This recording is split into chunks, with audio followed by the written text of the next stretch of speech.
Hello दोस्तों, एक बार फिर से स्वागत है आप सभी को हमारे YouTube channel study point coaching में बने रहने के लिए। दोस्तों, आज के वीडियो में हम आपको क्लास 10th का सोशल साइंस का ऑब्जेक्टिव क्वेश्चन बताऊंगा। आप लोग वीडियो को अंत तक के देखना और सभी प्रश्नों को याद कर लेना। ये सभी प्रश्न आपके मैट्रिक एग्जाम के लिए काफ़ी इंपॉर्टेंट रहेगा।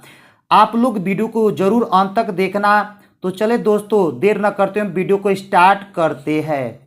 तो पहला प्रश्न है आपका, वर्तमान में विश्व व्यापार संगठन में कुल कितने देश है। क्वेश्चन नंबर पहला है कि वर्तमान में विश्व व्यापार संगठन में कुल कितने देश है। तो सही जवाब होगा आपके ऑप्शन नंबर बी, यानी ऑप्शन नंबर आपका क्या होगा, बी होगा, 149। यानी वर्तमान विश्व व्यापार संगठन में 149 देश है। इसके क्वेश्चन में दूसरा कि विश्व व्यापार संगठन WTO का मुख्यालय कहाँ है। तो सही जवाब होगा इसका ऑप्शन नंबर ए, जनेवा। यानी विश्व व्यापार संगठन WTO का मुख्यालय कहाँ है, तो जनेवा में है। इसके बाद क्वेश्चन नंबर तीसरा है आपका, क्वेश्चन नंबर तीसरा है कि भारत में वैश्वीकरण के निम्न में कौन से सकारात्मक प्रभाव पड़े हैं। क्वेश्चन नंबर तीसरा है कि भारत में वैश्वीकरण के निम्न में कौन से सकारात्मक प्रभाव पड़े हैं। तो सही जवाब होगा आपके ऑप्शन नंबर डी, उपयुक्त सभी। यानी भारत में वैश्वीकरण के प्रत्यक्ष विदेशी निवेश को प्रोत्साहन करना और प्रतियोगी शक्ति में वृद्धि करना और नए बाजार तक पहुंच, ये सकारात्मक प्रभाव पड़े हैं भारत में वैश्वीकरण के। इसके क्वेश्चन नंबर चौथा है कि नई आर्थिक नीति की घोषणा भारत में कब की गई। क्वेश्चन नंबर चौथा है कि नई आर्थिक नीति की घोषणा भारत में कब की गई। तो सही जवाब होगा आपके ऑप्शन नंबर सी, यानी 1991 ईस्वी में। 1991 ईस्वी में नई आर्थिक नीति की घोषणा भारत देश में की गई थी। इसके बाद क्वेश्चन नंबर पांचवा है आपका कि देश की प्रगति के लिए बिहार की प्रगति अनिवार्य है, यह किसका वक्तव्य है। तो सही जवाब होगा option number A, APJ Abdul Kalam. यानी एपीजे अब्दुल कलाम का वक्तव्य है कि देश की प्रगति के लिए बिहार की प्रगति अनिवार्य है। इसका क्वेश्चन नंबर 6 है, क्वेश्चन नंबर 6 है कि आधारिक संरचना में शामिल है।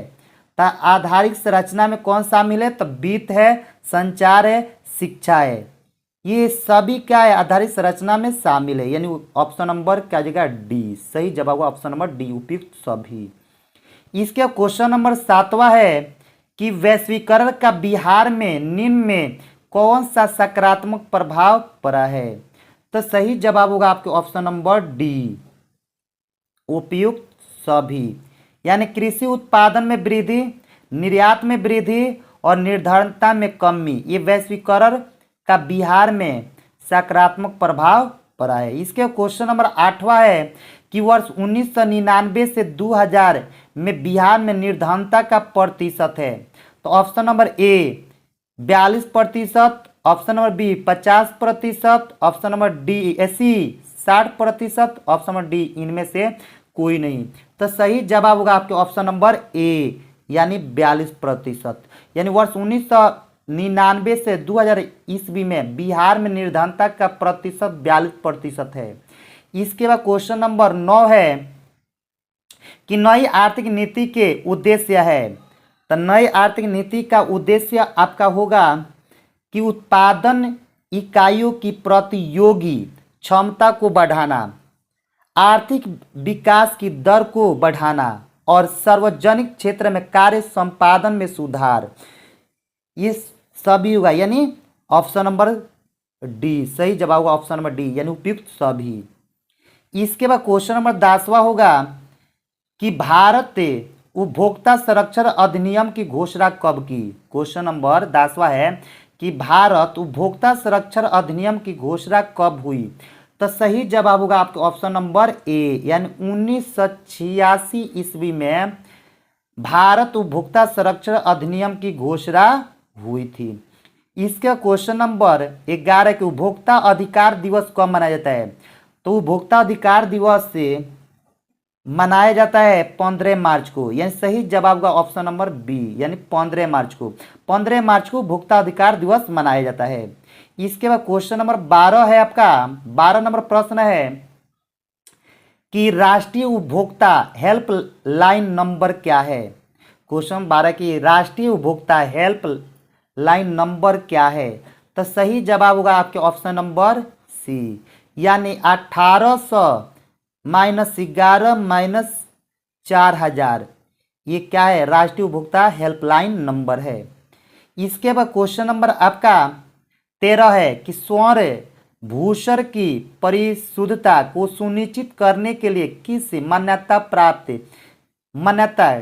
प्राप्त चिन्ह का होना आवश्यक है। तो सही जवाब होगा ऑप्शन नंबर ए, ISI मार्क, सॉरी, सही जवाब होगा आपके ऑप्शन नंबर बी, 13 के बी, क्वेश्चन नंबर 13 के बी होगा, यानी हॉल मार्क।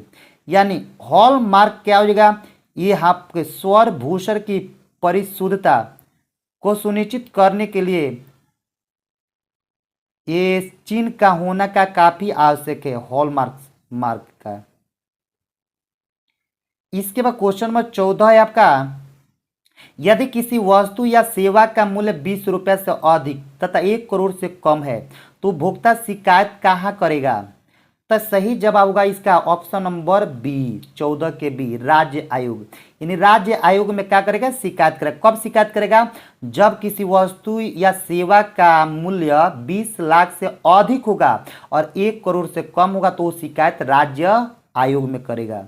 इसके बाद क्वेश्चन नंबर 15 है आपका कि उपभोक्ता द्वारा शिकायत करने के लिए आवेदन शुल्क कितना लगता है। यानी उपभोक्ता द्वारा शिकायत करने के लिए आवेदन शुल्क कितना लगता है। तो सही जवाब होगा आपके 15 के ऑप्शन नंबर डी, यानी इनमें से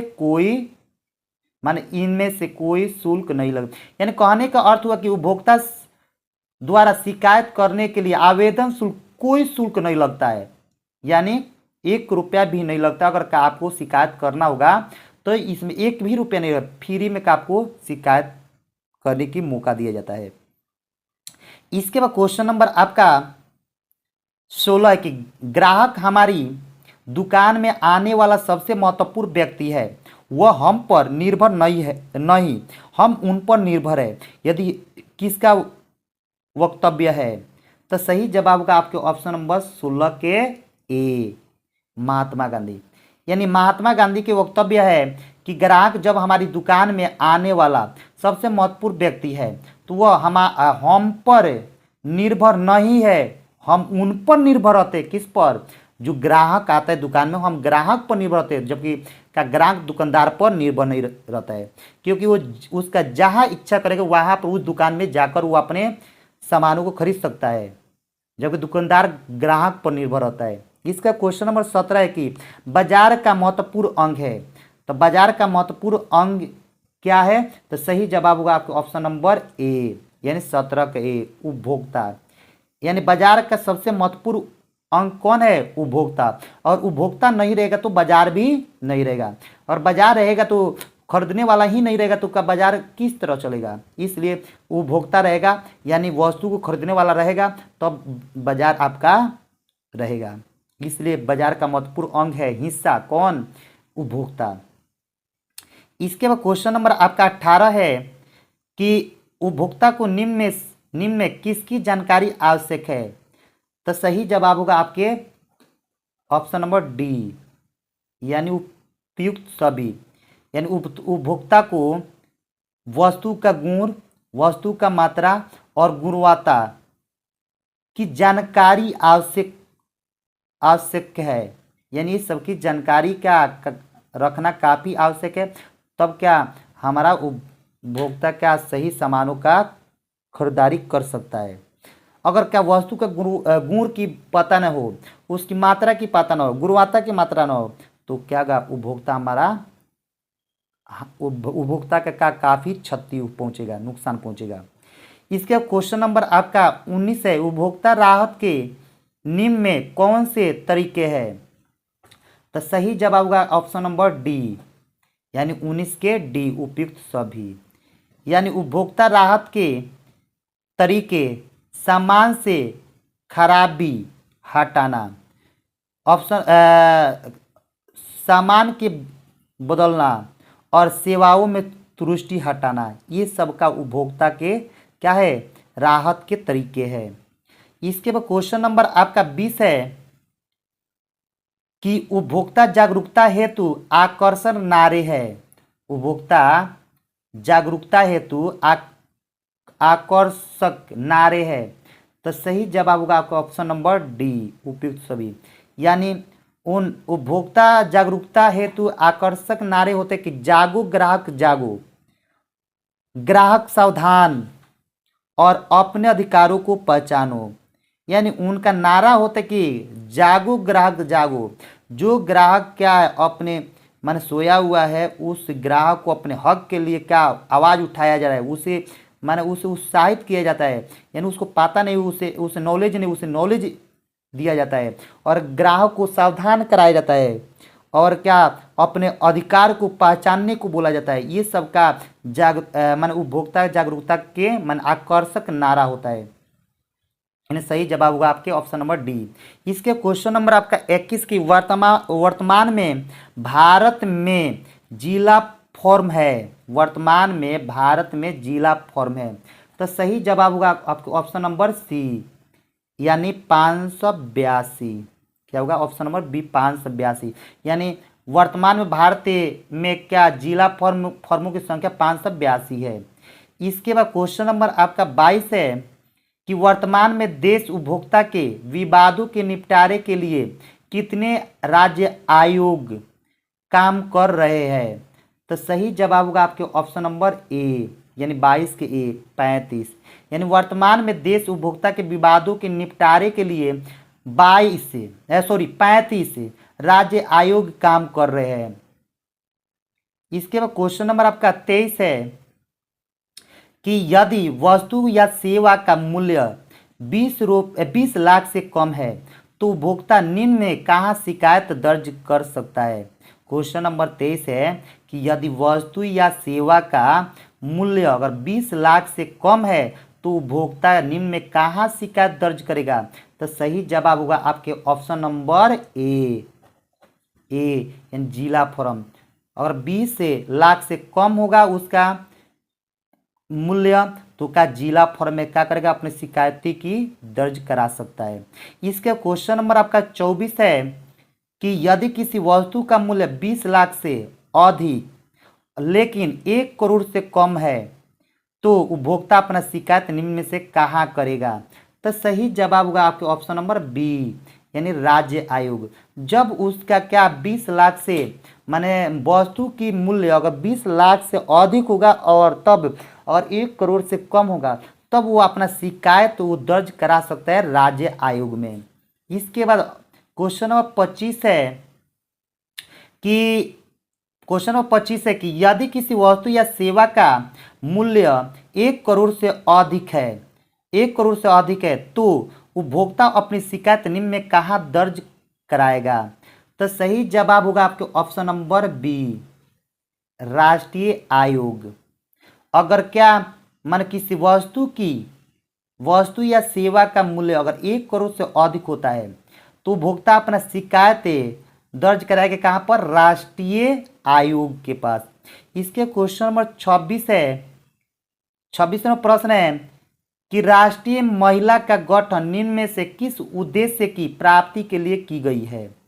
तो सही जवाब होगा आपके ऑप्शन नंबर ए, यानी महिलाओं के ऊपर हुए अत्याचार संबंधी शिकायत के निवारण हेतु। ऑप्शन नंबर ए होगा। इसके क्वेश्चन नंबर 27 है कि उपभोक्ता निम्न में से किस कारण शोषण के शिकार होते हैं। तो सही जवाब होगा आपके ऑप्शन नंबर डी यानी उपयुक्त सभी। यानी उपभोक्ता शिक्षा की कमी, गरीबी का प्रभाव और जागरूकता का अभाव के कारण शोषण के शिकार होते हैं। इसके क्वेश्चन नंबर आपका 28 है कि उपभोक्ता शोषण के मुख्य कारक कौन से है। उपभोक्ता शोषण के मुख्य कारक कौन से है। तो सही जवाब होगा आपके ऑप्शन नंबर डी, यानी उपयुक्त सभी। यानी मिलावट की समस्या, तौल की समस्या, कम गुणवत्ता, ये उपभोक्ता शोषण के मुख्य क्या है, कारक है। इसके बाद क्वेश्चन नंबर 29 है आपका कि भारत में उपभोक्ता के संरक्षण हेतु कौन सा अधिकार अधिनियम है। क्वेश्चन नंबर 29 कि भारत में उपभोक्ता के संरक्षण हेतु कौन सा अधिनियम है। तो सही जवाब होगा आपके ऑप्शन नंबर सी, यानी उपभोक्ता संरक्षण अधिनियम 1986। 1986 आपका अधिनियम आपका उपभोक्ता संरक्षण हेतु है। इसके बाद क्वेश्चन नंबर 30 है कि सूचना प्राप्त करने के निम्न में कौन से माध्यम है। सूचना प्राप्त करने के निम्न में से कौन से माध्यम है। तो ऑप्शन नंबर ए है उत्पाद, ऑप्शन नंबर बी विक्रेता, ऑप्शन नंबर सी दूरभाष निःशुल्क, ऑप्शन नंबर डी उपयुक्त सभी। तो सही जवाब होगा आपके ऑप्शन नंबर डी उपयुक्त सभी, यानी उत्पाद, विक्रेता और दूरभाष से निःशुल्क, ये तीनों हमारा सूचना प्राप्त करने की क्या है, एक माध्यम है।